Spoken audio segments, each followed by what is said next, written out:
เอาพี่น้องเอ้ยสำหรับคลิปนี้ก็สีมาถามราคาซ่อมรถอีแตนทางพ่อลูกห่าเนาะพี่น้อง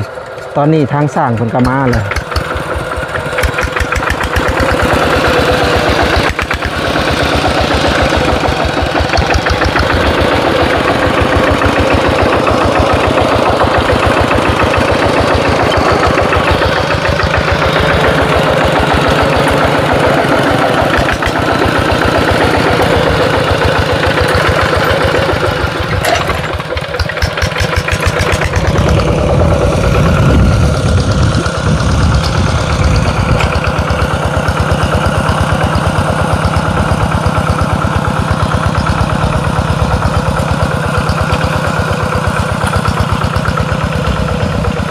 ก็คือสิได้เอารถอีแตนน่ะไปจอดอยู่ห่มก่อนนะพี่น้องแล้วก็สิได้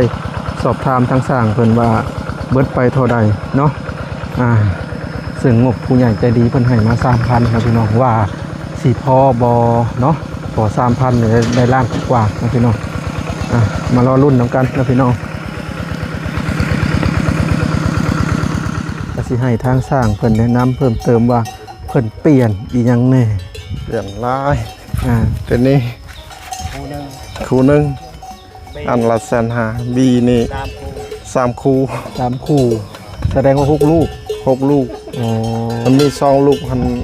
เอาตัวดีไปเลยลูกหนึ่งคู่หนึ่ง70,0003ลูก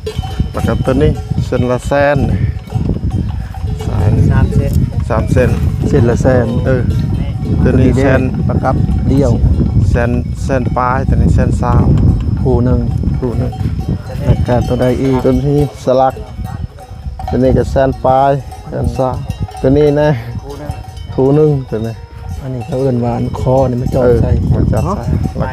ใส่พานน้ำมันเครื่อง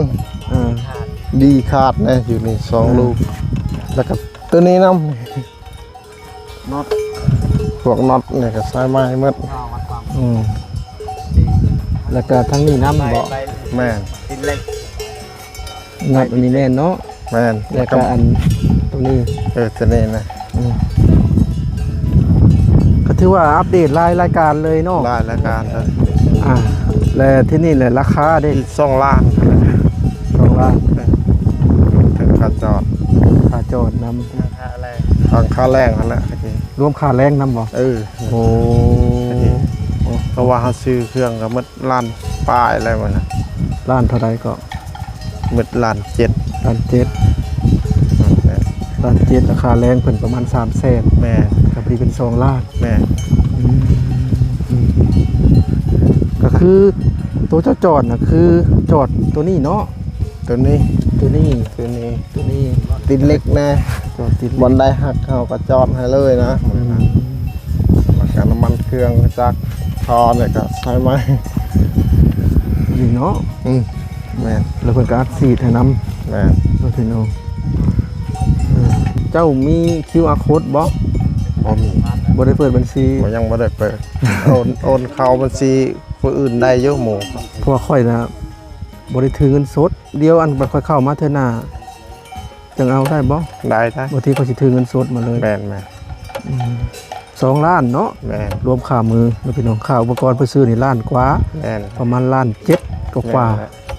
ค่ามือเพิ่นเด้นั่นนี่พอดีเป็น2 ล้านเนาะแต่ว่าอยากเลยงบแน่นะพี่น้องเพราะว่าเงินเพิ่นให้มาใน 3,000 บาท 3,000 บาทกระตุกอยู่ล้านปลายล้าน8กว่านี่แหละล้าน8กว่ารุดได้บ่สร้างก็รุดได้เยอะนะให้ตามงบแม่นละ3,000เป็นก็สรุปแล้วเพิ่นลดให้นะพี่น้องลดให้ประมาณ100,000แหละเนาะเพราะว่างบก็ 3,000 บาทเนาะ 3,000 บาทก็หักค่าธรรมเนียม 1,000 บาทต่อ20 บาทนะพี่น้องแล้วก็ค่าธรรมเนียมอันมากดเอาอยู่ทางนี้อีกพอดีลดให้100,000ก็พอดีเป็น1,900,000เนาะแต่ว่าพอน่ะบ่มีเงินสดนี่แต่ว่าสิไปเอาเงินสดให้เพิ่นก่อนเป็นคลิปหน้าเนาะคอยหาเจ้ามือใดก็เจ้าบ่ว่างบ่ ว่ากับไปเวียง ไป วาน เรียก นี่ก็ขึ้นขึ้นไปใช้วันนี่ ขึ้นไปพูนสลายพนใส่พูนไปไกล ไกลบ่ ไป เรื่องอันน้องสาวนั่นบ่ แม่น โอ้ แมวเครื่องแม่ แม่นบ่น้องสาวเราที่มามื้อนั้นน่ะมาเมื่อวานนี่ แม่ ที่อุ้มลูกน้อยหั่นได้ แม่ โอ้เพิ่นเลิกกันกับผัวเพิ่น เลิก ผัวเป็นได้จังว่า มันบ่ปกตินี่ล่ะ ผัวแบบกินเหล้าเมาสุราบ่ แม่ บ่เฮ็ดบ่สร้าง แม่อยู่บ่ได้อยากตีเมียก็เลยเมื่อ แต่ว่าหลายครั้งได้เนาะ โอ้หลาย ถ้าเป็นครั้งเดียว2ครั้งนี่เพิ่นก็บ่ยอมเลิกดอกเนาะคือเลิกนี่ไปมันบ่ ไปแพ้ไปมัน โอ้ ใบคำตาลกระจีกแล้ว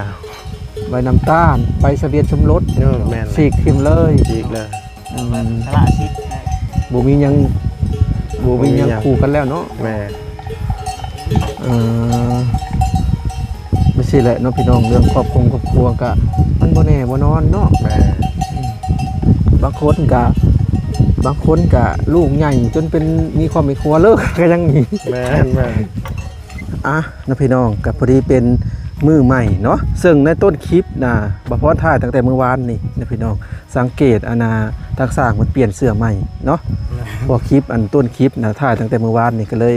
มาอัปเดตใหม่อีกครั้งนะพี่น้องก็ได้ไปกดเอาเงินเรียบร้อยเลยเนาะก็คือทีแรกนะ2 ล้านเนาะสร้าง แม่ แล้วเพิ่นลดให้100,000นะพี่น้องก็เหลืออยู่1.9 ล้านเนาะก็พอดีเลยเงินผู้ใหญ่ใจดีอยู่ทางฝั่งไทยนะฝากมา 3,000 หักค่าธรรมเนียมเพราะว่า 1,000 บาทต่อ20 บาทนะพี่น้องหักค่าธรรมเนียมก็2ที่เนาะค่าธรรมเนียมเอาเงินสดอีกนะพี่น้องก็พอดีเหมาะเจาะเลยเนาะทางสร้างเพิ่นก็แล้วแต่เฮิงได้เนาะ แม่ น่าจะ3-4 วันนะพี่น้องแล้วเนาะใช้เวลาในการซ่อมก็เพิ่นก็แบ่งเฮ็ดเวียกทางอื่นแน่เนาะ แม่ ก็เลยบ่ทันแล้วหมายถึงว่าอันบ่มีเวลานะเป็นของเพิ่นก็แล่นหันแล่นนี่เนาะก็สิมอบให้ทั้งสร้างเลยนะพี่น้องเป็นจำนวนเงิน1,900,000 กีบนับเบิ่งก่อนก็ได้เด้อ บ่นับอะไรนะ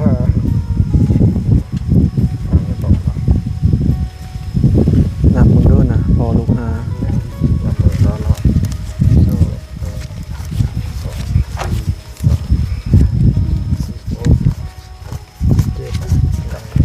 ครบ เก้า ครบแล้ว ครบเนาะก็อยากให้ทางพ่อลุงหาขอบคุญขอบคุณทางใหญ่ใจดีทางประเทศไทยนี่เด้อที่เพิ่นซ่อมนี่แหละรถให้เจ้าใหม่เนาะ ขอบคุณหลายๆเด้อ อ่า ให้อยู่ดีมีแหงความเจ็บบ่ให้ได้ความไข้บ่ให้มีเด้อ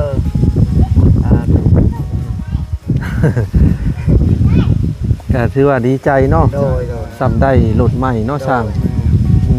เปลี่ยนหลายๆอย่างสมมุติเฮาเปลี่ยนแบบนี้แหละก็คือสิกุ้มได้ปีอยู่ดอกเนาะ หลายปี 2-5-3 ปีจักว่ากุ้มบ่จ๊ะกุ้มอยู่เนาะสร้างเนาะเพราะว่าอันนี้น่ะจักปีแล้วที่มันวื้อหั่นนะอันนี้นะ 10 กว่าปีแล้ว แม่นบ่สร้าง แม่ 10 กว่าปีเนาะพี่น้องบัดนี้ถือว่าจอดใหม่ก็ถือว่ากุมเพิงอยู่บัดนี้เนาะ มัน2-3 ปีพุ่นแหละ เจ้า3 ปีก็คุ้มแล้วเนาะ ครบ ก็คือรถของเพิ่นน่ะเนาะพี่น้องก็มีแต่สุดไทยเนาะสุดไทยนาว่าซั่นซะสุดแลนก็ยังบ่ทันมี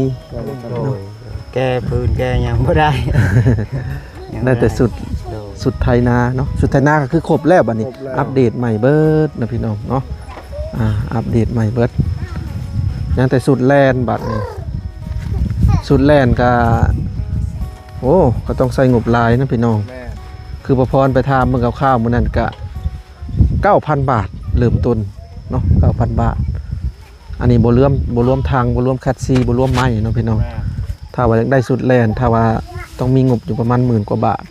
12,000 13,000 เนาะ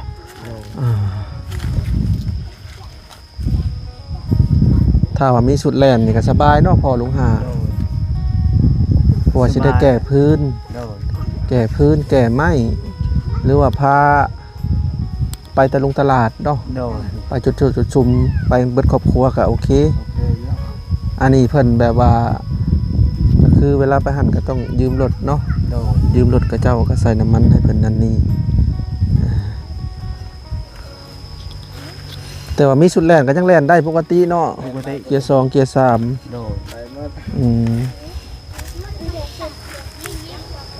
เอาโอเคสร้างขอบใจละลายทั้งสร้างเพิ่นกาสิได้ไปร่วมงานบุญเนาะ โดย เพราะว่าในบ้านเพิ่นมีงานทำบุญหาคนเสียนะพี่น้องเพิ่นก็สิได้ไปแล้วบัดนี้เนาะสบายดีแม่ลุงห่าน้องศรีประจันทร์ไปจังได้เตรียมน้ำเรียบร้อยแล้วเนาะกินข้าวกินน้ำแล้วบ่ตอนเย็นตอนเย็นผู้ได้เพิ่นมาน่ะเพิ่นยังเจาะอีกบ่อหนึ่งตอนเย็นแล้วเพิ่นก็สิมานอนค้างคืนอยู่คิดว่านะน่าจะนอนค้างคืนอยู่แถวเรือนเจ้านี่ล่ะ ต้มไปไก่แล้ว ฮะ เอาต้มไปไก่ต้มมากเลย ต้มเลย ต้มแล้ว ต้มเรียบร้อยเลย เรียบร้อย โอ้ ยันไอพอดไอหล่าบอกว่าสิมาแต่เสาเนาะก็เลยจะมาเตรียมไว้เฮ็ดปิ้นไว้เลยเข้ามาก็จะได้ย่อเขาให้ เพราะว่าเพิ่นเจาะตอนนี้ฮะเจาะให้บ่อของคนอื่นนะชื่อหินพลานเพิ่นเจาะตั้งแต่วานประมาณเริ่มต้นประมาณบ่าย1บ่าย2มันบ่แรงมื้อนี้ประมาณบ่าย2พุ่นแหละคิดว่าได้บ่ดินพลานนั่นเองโอเคเจ้าก็เลยต้มไก่ว่าแต่เช้า แต่เช้า ๆทางกินข้าวกินน้ำทุกคนแหล้วกินกับหยังน่ะต้มไก่นี้ ไข่ ต้มไก่เดี๋ยวเอา นี่คือลูกๆของเพิ่นเดี๋ยวพี่น้องแต่ผู้นั้นบ่แม่นเนาะ ร้าน ก็เป็นได้หาพื้นก็ยังบ่ทันได้บ่ ยังมาทันได้เลย มีจักตัด โดย บ่มีจักตัด ถ้ามีจักก็ตัดเองก็ง่ายเนาะ โดย ไปเมื่อเฮือนมันขอบใจหลายเด้อช่าง มืด ได้เรียบร้อยพี่น้องเอ้ย โอ้ตี สมบูรณ์และรถอีแตนเพิ่นก็ยังแต่สุดแลนบัดนี่สุดแลนนี่ก็โอ้แพงอยู่ฝั่งลาวเฮาเนาะพี่น้องแต่ว่าบ่ฮู้ว่าฝั่งไทยราคาเท่าใดเนาะ ตรงนี้ไปอยู่ ฝั่งไทยตามที่พ่อเดาๆนี่เดาๆคร่าวๆนะพี่น้องก็น่าจะอยู่ระหว่าง 4-5,000 5-6,000 ประมาณนี้แหละมีล้อหน้าคู่หนึงล้อหลังคู่หนึงพร้อมเผาแล้วก็คอลากอันหนึงแค่นั้นแหละนะพี่น้องถ้า FC ฝั่งไทยฮู้ก็คอมเมนต์มาบอกหน่อยเด้อเนาะ เอามา เนาะมื้อนี้ก็แดดตามเคยนะพี่น้องแดดเปรี้ยงๆเลยมื้อนี้แต่ว่า เมื่อวานนี้ก็เฮ็ดเหมือน แต่ว่าบ่อน้ำสร้างเจ้านี่สิไว้อยู่ โดย โอ้ดินอ่อนเด้ ดินทรายบวกกับดินดากเนาะ โดย ถ้าว่าอันคือบ่อนเพิ่นเจาะในขนาดนี้เนาะโอ้ดินแข็งดินพาราน เออ แข็งเนาะมื้อนี้เฮ็ดหยังพอลงหา ทมดิน ทมดินคือเก่า โดย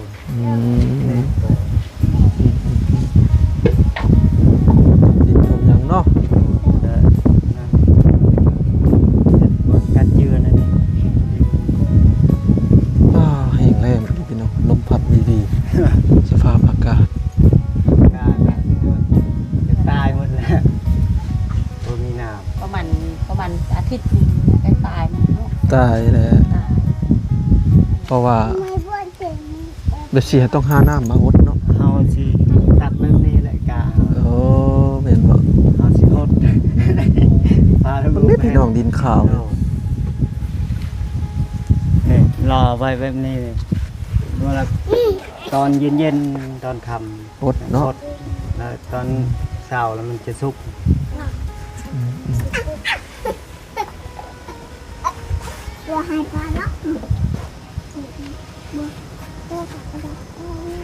ฮ้อนพี่น้องเลย นอน ซึ่งบ่พรกาสิได้เมื่อบ้านอีก บ้าน เมื่อบ้านเกิดอีกมีธุระอยู่บ้านเกิด มื้อนั้นก็ เมื่อนกับมือประมาณผ่านไป2-3 มื้อ3 มื้อก็ว่าก็สิได้เมื่ออีกบางทีก็มื้อแรงนี่แหละบางทีก็มื้ออื่นฟังเบิ่งมื้ออะไรก็มื้อฮื้อบ่แล้วมาบัด โดย ไกลแท้ๆบ้านเกิดบ้านกันนะบ่แม่นบ้านเกิดกับบ้านเอลีนี่เด้อนะพี่น้องก็ไกล100 กว่าลักจากนี้ไป ใกล้กับสวรรค์กว่า บ่ฮอด บ่สวรรค์ อืม แถว คือ จะ จากแถวหลัก โดย 3เลยเก่งก็ออกไปหั่นแหละก็คือจากบ้านข่อยไปหาสวรรค์นี่41 42 13กิโลแต่ว่าจากบ้านจะไปหาสวรรค์นี่160บ่160 570กิโลนะพี่น้องบ้านเพิ่นไกลเวลาเข้าเมืองเขายัง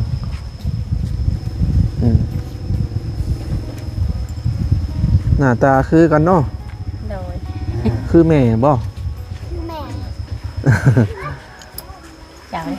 แต่ผู้ชายคือพ่อเนาะ โดย อ๋อ มา ปะขึ้นเทิงบัดนี้ เราจะเลิก ชื่อในร้านเลือก เท่าวะ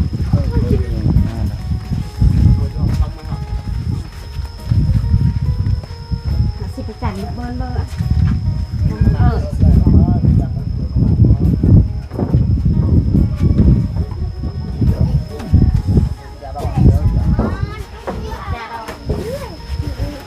อ้าวคิดว่าช่างเมื่อน่ะยังบ่ทันเมื่อ ร้านแล้ว สิไปงานแจกคือเก่าบ่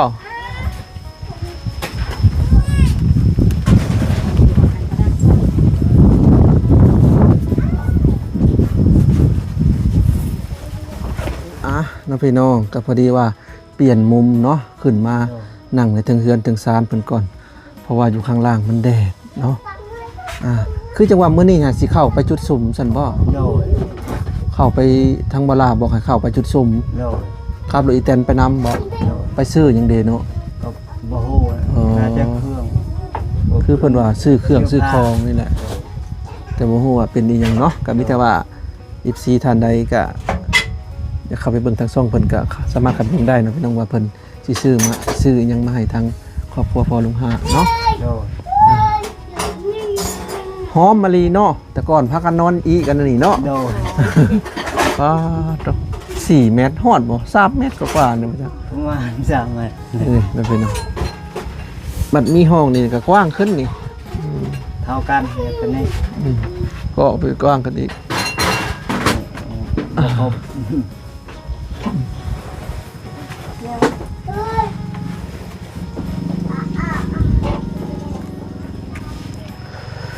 เอาล่ะพ่อพี่น้องตอนนี้ก็มาฮอดช่วงท้ายคลิปแล้วเนาะซึ่งสำหรับคลิปนี้ก็เป็นคลิปมาจ่ายค่ารถอีแตนค่าซ่อมรถอีแตนให้ครอบครัวพ่อลูกหานะพี่น้องซึ่งจังใดก็ต้องขอบุญขอบคุณทางผู้ใหญ่ใจดีอาใหญ่ใจดีอยู่ทางประเทศไทยเนาะซึ่งเพิ่นก็ส่งเงินเข้ามา 3,000 บาทนะพี่น้องก็พอดีเหมาะเจาะได้พี่น้อง 3,000 บาทถ้าแรกเป็นเงินลาวก็ได้อยู่ที่ประมาณ1,900,000หน่อยๆนะพี่น้องก็พอดีหักค่าธรรมเนียมเนาะเพราะว่าถ้าว่าส่งเงินมาลาวนี่จะหักค่าธรรมเนียมได้พี่น้องเอ้ยก็คือ 1,000 บาทเพิ่นจะหักอยู่ประมาณ20 บาทเริ่มต้นบางห้านสุกรีก็30 บาทนะพี่น้อง